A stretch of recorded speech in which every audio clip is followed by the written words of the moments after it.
السلام عليكم ورحمة الله وبركاته. معكم مستر إيهاب رمضان.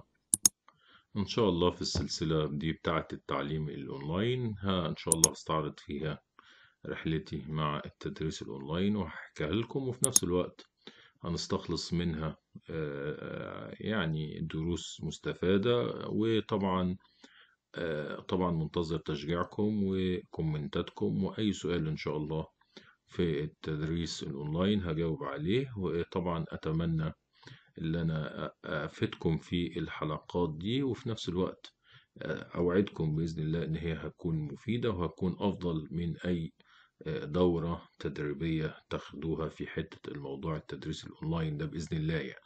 فطبعا من خلال أسئلتكم وتوجيهاتكم إن شاء الله كل أسئلة هجمعها وأرد عليها في الفيديو اللي بعده. طبعا الدروس الأونلاين ليست وليدة الأيام دي، لا طبعا الدروس الأونلاين قديمة من زمان بالنسبة لنا إحنا كمصريين، وده طبعا بسبب وجود منهج السفارة المصرية. طبعا العاملين بالخارج اللي عايز يكمل في المنهج المصري كان بيلتحق بمنهج السفارة المصرية نظرا لظروف خاصة، مثلا إن هو مثلا ممكن ينزل بعدها بكذا سنة فابنه يكمل دراسته في مصر عادي جدا، طبعا لأنه هو هنا معاه شهادة من السفارة المصرية باجتياز المراحل التدريسية اللي هو بيدرسها. منهج السفارة المصرية ما كانش تدريس بالمعنى المفهوم، لا هو كان عبارة عن اختبارات كان بيأديها الطلبة العاملين بالخارج في مكان بتحددوا ليهم السفارة المصرية. كانت السفارة المصرية بتنزل في شهر 4 في الدول العالم كله، وتحدد أماكن إن الطلبة هيروحوا يختبروا فيها. تمام. كان الطالب بيختبر في الترمين في المنهج المصري في شهر 4، وبناء عليه كان بيدوله شهادة إن هو طبعا إن هو اجتاز المرحلة الدراسية دي. طبعا بعد كده وزارة التربية والتعليم في مصر أخذت ملف التعليم أبناء بالخارج من السفارة المصرية، وبدأت عملت لهم موقع إلكتروني، وطبعا بدأ بتاع ده الاختبارات تكون اختبارات أونلاين. وبدل ما كانوا بيمتحنوا في الترمين في مرة واحدة، لا بقوا طبعا ترم أول وترم تاني، وأصبح هنا الاختبارات بتبقى أونلاين على الموقع التابع لوزارة التربية والتعليم المصرية. طبعا هنا بقى في منهج السفارة ما فيش مدارس، مثلا بيبقى طبعا الأب مثلا في دولة أوروبية، في الدول الأوروبية ما فيش حد بيدي المنهج المصري، فهنا مضطر إن هو يتعامل مع مدرسين من مصر. مثلا الأب في دولة من دول الخليج الدروس الحضورية هناك غالية. تمام. فطبعا هنا بيضطر ان الاب ان هو يتعامل مع مدرسين مصريين، لان طبعا الدروس الاونلاين بتبقى اوفر له من اي درس حضوري هو في بلده يعني. فطبعا لما بدأت جائحة الكورونا طبعا توقف العمل بالمدارس في جميع دول العالم بما فيهم الدول طبعا العربية. وطبعا هنا مثلا احنا عندنا في مصر او في الدول العالم العربي معظم التدريس الحضوري اتلغى، وطبعا الاختبارات اللي هي الحضورية ما حصلتش مثلا إلا في الثانوية العامة المصرية. الطلبة عندنا اختبروا حضوري طبعا، إلا مثلا دول بسيطة زي مثلا دولة زي قطر اللي هي حرصت على التعليم الأونلاين بجانب الاختبارات الحضورية لجميع المراحل الدراسية عندها. طبعا الناس هنا اضطرت ان هي تتعامل مع التدريس الاونلاين، لان طبعا الدروس الحضورية وقفت بامر من الحكومات ساعتها. وطبعا مصر طبعا اللي عاش الفترة دي شاف طبعا ازاي كانت الحكومة بتقفل السناتر اللي كانت بتاع ده بتدي دروس في الثانوية، وكان الأمر صعب جدا، فالناس هنا لجأت للدروس يا إما دروس البرايفت يا إما الدروس اللي هي الأونلاين. طبعا زاد الإقبال على التدريس الأونلاين لما جت الكورونا. طبعا لما اختفت جائحة الكورونا الناس رجعت زي ما كانت، اللي كان بياخد دروس حضورية بقى بياخدها. بس الملاحظ ان سوق التدريس الاونلاين زاد جدا بعد جائحة كورونا، لان الناس بدأت تجرب. وطبعا هنا بالمناسبة كفاءة المدرس هي الفيصل، يعني هنا الحضوري او الاونلاين طبعا كفاءة المدرس طبعا لو في الأونلاين أعلى من كفاءته في الحضوري أكيد هيبقى الدرس الأونلاين أفضل بكتير من الحضوري، لأن كفاءة المدرس هي الأساس. طبعا هنا بدأوا عندنا يقولوا تابعوا الطلبة في بداية كورونا، قالوا لنا تابعوا الطلبة على الواتس، ولو تقدروا تعملوا لهم أي حاجة تبعتوا لهم مراجعات أو غيره. كان ساعتها الأمور ضبابية، ما نعرفش هل الامتحانات هتتلغي ولا لأ، فكان طبعا كله خايف. فبدأت الناس تاخد الدروس الأونلاين. لقيت واحد زميلي بيعمل للطلبة عنده، بيعمل لهم درس أونلاين، فقلت أحضر الدرس ده طبعا على برنامج الزوم. طبعا برنامج الزوم من البرامج القديمة في الأونلاين. طبعا في برامج كتير، وفي برامج ظهرت بعد الموضوع ده كتير جدا في عالم الاونلاين، وبرامج كويسة ممكن نستعرضها فيما بعد ونتكلم عليها. بس طبعا الزوم هو صاحب النصيب الأكبر من شهرة البرامج الأونلاين.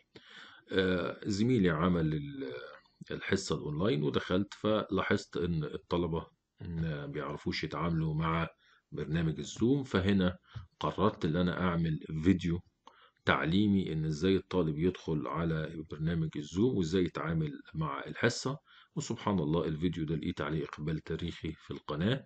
لقيت عليه حوالي 300، يعني عمل له في الشهر ده اللي هو عمل لما نزل الفيديو حوالي 100 ألف مشاهدة. وده طبعا رقم بالنسبة لقناة صغيرة زي القناة بتاعتي رقم تاريخي يعني. وفي نفس الوقت لقيته عمل ربح عالي جدا، عمل لي $100 في الشهر، وده طبعا رقم تاريخي بالنسبة لي، لأن قناتي كانت على أقصى تقدير بتعمل لها $20 في الشهر. دلوقتي حوالي تقريبا بتعمل لها $5 في الشهر، مبلغ تافه لا يذكر يعني.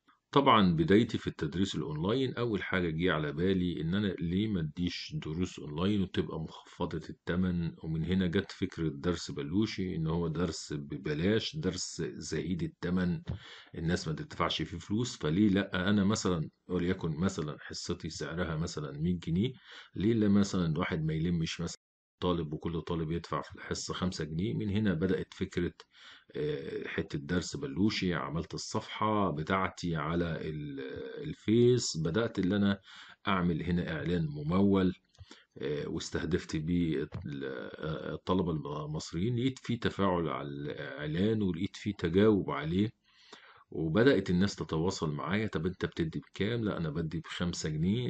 الله الله ده حاجة حلوة وبتاع. المهم الفكرة فشلت ولم تكتمل. وممكن تكون على، يعني دي هنا ممكن نطلع منها بنصيحة ان انت لما تبالغ في يعني سعر حصتك يبقى زهيد. بالمناسبة الناس ما تجريش عليك، يعني لما تكون سعر حصتك قليل جدا يعني الناس تطنش يعني. فبدل ما تعمل حصتك بسعر زهيد جدا، الأفضل إنك تديها ببلاش بدل الفلوس. يا إما تتمن حصتك بسعر كويس، يا إما تدي ببلاش أفضل لك يعني. فالفكرة فشلت. بس الفكرة أنا اديت حصتين ثلاثة، بدأت يعني إيديا تاخد على التدريس الأونلاين. وأنا كنت ساعتها كان معايا لابتوب فوجيستو بقلم، فكان بدأت خلاص اخد الخبرة نوعا ما. بعد كده الاقي ولية امر بتتواصل معايا وان هي عايزة تدي بنتها درس خصوصي، يعني لان بتاع ده عندهم في قطر ما زالت الدراسة شغالة. كان ساعتها الدراسة عندهم اونلاين وفي نفس الوقت هيختبروا. فتواصلت معايا اللي انا اديها درس اونلاين. فطبعا اشتغلت، ولما طلبت نفس السعر اللي انا باخده في الدرس الحضوري عندي في مصر وافقت على السعر. طبعا أنا طبعا عايش في مدينة، سعر الدروس الخصوصية، طبعا أنا عايش في مدينة، في مش في القاهرة الكبرى طبعا.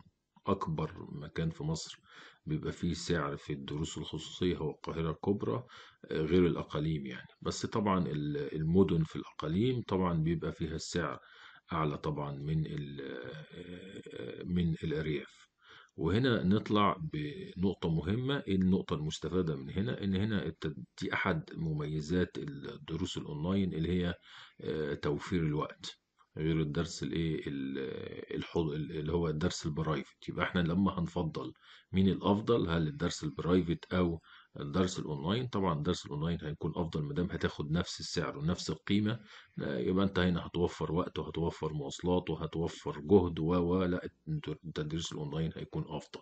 طب ايه هنا بقى ميزة التدريس الحضوري عن التدريس الاونلاين؟ ناخد بالنا من النقطة دي، ان التدريس الحضوري البرايفت بيعمل علاقات اجتماعية في المكان اللي انت قاعد فيه. في نفس الوقت لما بتدي طالب مثلا في خمسة ابتدائي، بتكمل معاه مرحلة الاعدادية، بتكمل معاه مرحلة الثانوية، بتفضل معاه على طول، لانك ساعتها بيعتبروك يعني كفرد من افراد الاسره. هنا الميزه غير التدريس الاونلاين. التدريس الاونلاين ممكن تدرس الطالب الترم ده ما تشوفوش الترم التاني، لان هنا ما فيش علاقه يعني. ممكن مثلا يشوف حد مثلا اقل منك في السعر مثلا، لان مستكتر الفلوس اللي هو بيدفعها لك، فاقول لك مثلا اعدي الترم ده واشوف غيره الترم الجاي الترم اللي بعده. لان طبعا التدريس الاونلاين أصبح حاليا دلوقتي كل سنة بيبقى أصعب من اللي قبلها، لأن المنافسة فيه بتبقى شديدة جدا. وطبعا العملة بتاعتنا المصرية بتتهاوى يوم بعد يوم. فأنت كنت بتطلب مثلا 100 السنة دي، المفترض إن أنت على حسب التضخم اللي عندك تطلب 150. تيجي تطلب ال 150 يقول لك لا، طب ما في بيدي ب 50، في بيدي ب 100، في.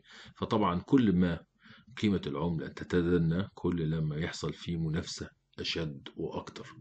بدأت بقى اللي أنا يعني أبتدي أدور في السوشيال ميديا على الجروبات وعلى أماكن التواجد المصريين بالخارج، اللي هم طبعا هم أكتر ناس أو أكتر فئة بتدور على الدروس الأونلاين. بدأت بقى أعمل دعاية مستمرة ليا على الجروبات، وبدأت اللي أنا أشتغل أونلاين. وعلى فكرة التدريس الأونلاين خيار جيد جدا طبعا الناس اللي هم المدرسين اللي هم شغالين في الأرياف، نظرا لتدني قيمة الدروس الخصوصية في الأرياف. وطبعا علشان أنا أكون يعني أقدر أعيش من الدروس الخصوصية في الريف، لابد إن أنا أكون مدرس قوي جدا وعندي معظم الطلبة وعندي أعداد كبيرة جدا، علشان خاطر طبعا طبعا في الريف ممكن تلاقي ناس كتير ما بتدفعش الدروس الخصوصية، متعبين شوية في الفلوس،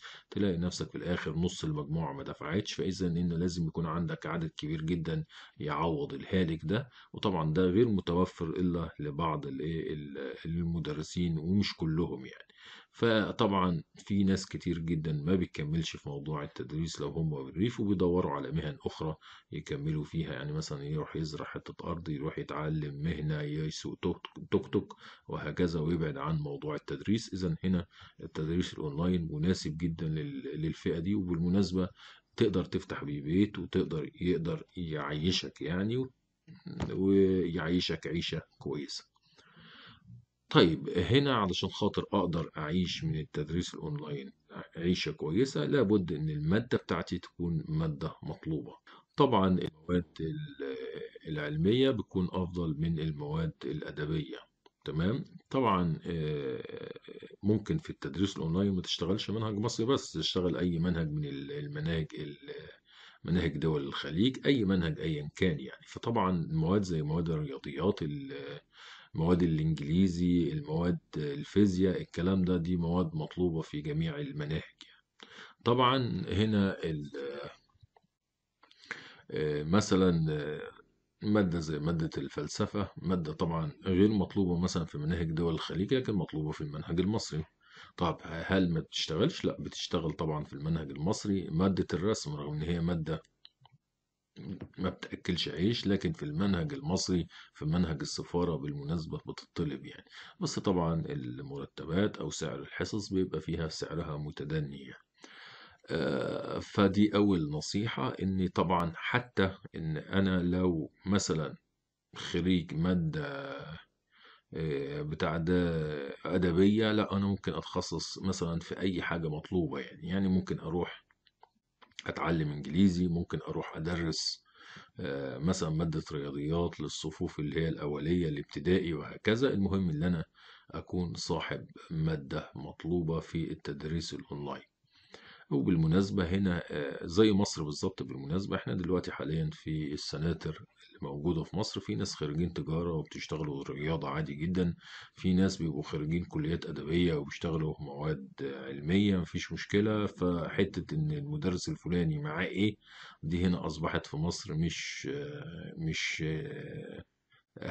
يعني مش موضوع يعني. أهم حاجة إن هو يقنع الطالب إن هو مدرس، تمام.